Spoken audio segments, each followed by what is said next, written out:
मुख्यमंत्री डॉक्टर प्रमोद सावंत, माननीय कृषि मंत्री श्री रवि नायक और बागवानी निगम के अध्यक्ष श्री प्रेमेंद्र शेठ ने आज कृषि नीति पर एक प्रेस कॉन्फ्रेंस को संबोधित किया, जिसमें उन्होंने गोवा सरकार राज्य की कृषि पहचान को संरक्षित करने और पुनर्जीवित करने के लिए प्रतिबद्ध है। इसलिए हमने सभी कृषि हितधारकों से मूल्यवान इनपुट को शामिल करते हुए गोवा राज्य अमृतकल कृषि नीति 2025 पर प्रकाश डाला, जिसमें उन्होंने बताया कि हमारे माननीय प्रधानमंत्री श्री नरेंद्र मोदी जी ने विकसित भारत 2047 की कल्पना की है, जब राष्ट्र स्वतंत्रता की 100वीं वर्षगांठ मनाएगा और अपने अमृतकाल में प्रवेश करेगा। समृद्धि, विकास और समावेशिता का ये विजन हमारे राष्ट्र की रीढ़, हमारे अन्नदाता को सशक्त किए बिना असंभव है और कृषि क्षेत्र के प्रतिष्ठित प्रतिबद्धता हाल के राष्ट्रीय बजट में स्पष्ट है, जिसमें 1.38 लाख करोड़ रुपए आवंटित किए गए हैं।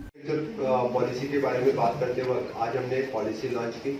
मेरे साथ में हमारे मिनिस्टर श्री रवि नायक, हॉर्टिकल्चर चेयरमैन श्री प्रेमेंद्र शेठ, बाकी रेस्ट ऑफ द ऑफिसर्स यहाँ पे थे। खास करके इस विकसित भारत 2047 मोदी जी का जो सपना है, उन्हीं के इस अमृत काल में हमने गोवा स्टेट एग्रीकल्चर पॉलिसी 2025 ये लॉन्च की है।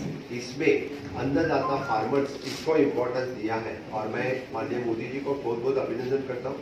1.38 लाख करोड़ रुपीस उन्होंने इस बजट में उसकी प्रावधान रखा है। गोवा स्टेट अमृतकाल एग्रीकल्चर पॉलिसी 2025 के अंतर्गत ऑल टुगेदर 3751 सजेशन हमारे पास आए। हमने सब कंसिडर करते हुए ये पॉलिसी लॉन्च की है। इस पॉलिसी में खास करके फार्मर वेलफेयर और फेयर लेबर कंडीशन और एम्पावर करने के लिए महिला और युवाओं के employment advantage, cultivation of the high value crop के ऊपर भर दिया है। गोवा के खास करके कैशू, कोकोनट, मैंगो, इसमें गोवा स्टेट इस बोर्ड डेवलप करने की बात इस पॉलिसी में की है। तो गवर्नमेंट ऑफ इंडिया का जो कैशू बोर्ड है उसका ज़्यादातर बेनिफिट हम यहाँ पे ले सकेंगे। न्यू फार्मिंग वेलफेयर एक्ट हम इसमें प्रमोट कर रहे हैं, इंक्लूडिंग जो गोवा पोल्यूशन कंट्रोल बोर्ड के थ्रू जो पोल्यूटेड और सीवरेज वाटर जो डाल रहे हैं वो बैन करने की बात भी इस पॉलिसी में की है। इंक्लूसिविटी, वुमेन और यूथ की इंक्लूसिविटी इस पॉलिसी पे रखा है। ज़्यादातर हम एग्रीकल्चर जो प्रमोट करने के लिए हम self help group, rural development agency की मदद उनकी तरफ से दे रहे हैं। इकोनॉमिक एम्पावरमेंट में ज़्यादातर सप्लाई चेन और रॉबर्ट इंफ्रास्ट्रक्चर डेवलप करने की बात इस पॉलिसी में हो रही है।